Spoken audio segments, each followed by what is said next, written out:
Naka-recover na. Nakaka-recover na. I heard, may meron ka aeroplano pa ba? Tama ba ako? Nakatapos lang po ng aeroplano. Nailabas na? Hindi film, inalabas na. Inawardan po ako ng indie. Ng ano? Inawardan po ako. Ng? Indie. As best actor? Ano po, natataming actor ng bansa. Wow! For that movie. Okay. Maraming nakakamiss sa'yo, pero may nabasa kasi ako na parang ang feeling sa'yo ng doktor mo parang medyo alaylo muna sa career mo. Tama ba ako? Kasi may treatment pa po kasi sa akin. Rehab eh. Hindi pa po tapos yung pag-take ko ng medicine. Okay. Kaya baka po kasi magkaroon ng komplikasyon kapag nasabayan ng puyat, pagod. Okay. Yung overwork. Hanggang kailan yun? Hindi ko po alam kung hanggang kailan eh. Pero sa ngayon po, regular pa rin yung pag-inom ko. Regular yung paggamot mo. Pero under ka pa rin ng treatment, parang ganon. Parang ganon. Wala ka na sa rehab? Wala na po. Sa labas. Ilan taon ka ba sa rehab dati? Ano po, dun po sa Bataan, 2 years po ako dun. We heard na also you're also a co-facilitator. Tama ba ako? Opo, pag pupunta po ako dun, volunteer. Okay. Why did you decide to do that? Bakit ka nag-ganon? Ano po, nakakatulong din sa mga nagre-rehab doon, mga bagong pasok na bibigyan sila ng inspirasyon. Tulad ako, nakikita nila ako, artista ako. Na-inspire sila na mas ayusin yung program nila doon, mas ayusin nila yung pag-rehab. Tsaka bigyan nila yung best nila kasi nakita nila ako, nakatapos ako doon. Mahirap po doon kasi hindi basta-basta. Yun nga, Jiro, ang mahirap sa ganyan, yung pabalik-balik. Nag-relapse ka. Yung mga iba po, siguro hindi pa rin talaga nakaka-recover sa drugs. Okay. Ganun po yung nangyayari na rin. Ano yung nakapagbigay sa'yo ng motivation, ng inspirasyon para sabihin mo sa sarili mong talagang totally kailangan talikuran ko ng nagbabawal na gamot? Ano po sa isip ko nag-umpisa eh. Sa isip ko po nag-umpisa na kung naisip ko kung gagawin ko pa yun ulit, babalik na naman ako. Totoo yun, back to zero ka na naman ulit. Papagod na naman ako. Ako rin yung mag-carry on ng mga mahirap na gawain. So naisip ko, inunahan ko na isip ko bago ko maisip na mag-drugs ulit. Isipin ko yung kung ano yung mga pinagpagura ko ng tsaka yung family. Okay. Sa akin na magbabago. Pero ano ba, hindi ba mahirap? Sabi napakahirap gawin niya, lalo nung una, no?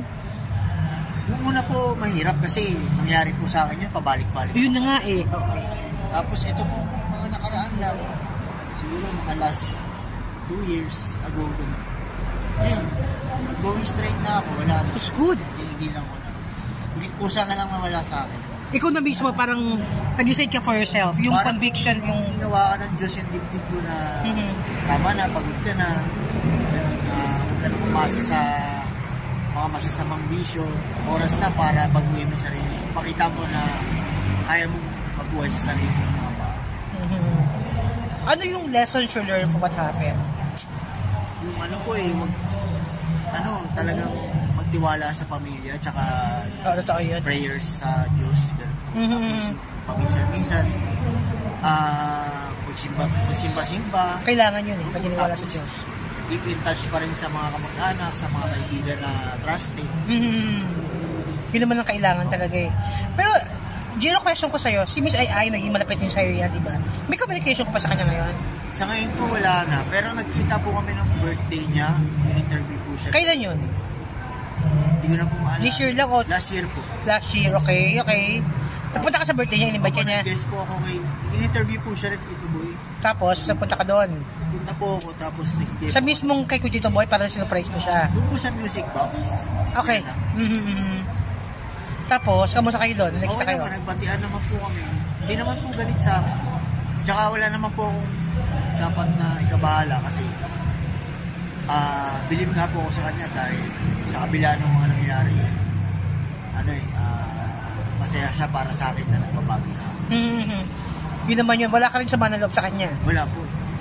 Bakit malaki tinatalamutan na loob yung... Opo, utang na loob ko po yun na natulungan ako na hanggang ngayon nagbabago na po. Meron kang asawa na ba? Or anak? Anak po. Kamusta naman yung baby mo? Okay naman po, nakakausap ko naman po. Ilan taon na siya? 17 na yata siya. Ay, laki na!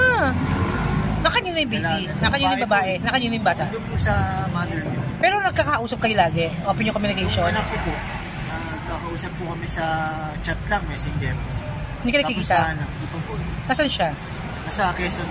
Pero gusto mo siya makita? Nakikita ko po siya sa video call minsan. Hindi personal? Personal, wala pa po, hindi ko pa po plano eh. Siguro tsaka na po pag medyo, yun. Gagamutin mo muna yung sarili mo. Ako, talagang recovered na ako. Yun ang kailangan talaga, totally naka-recover.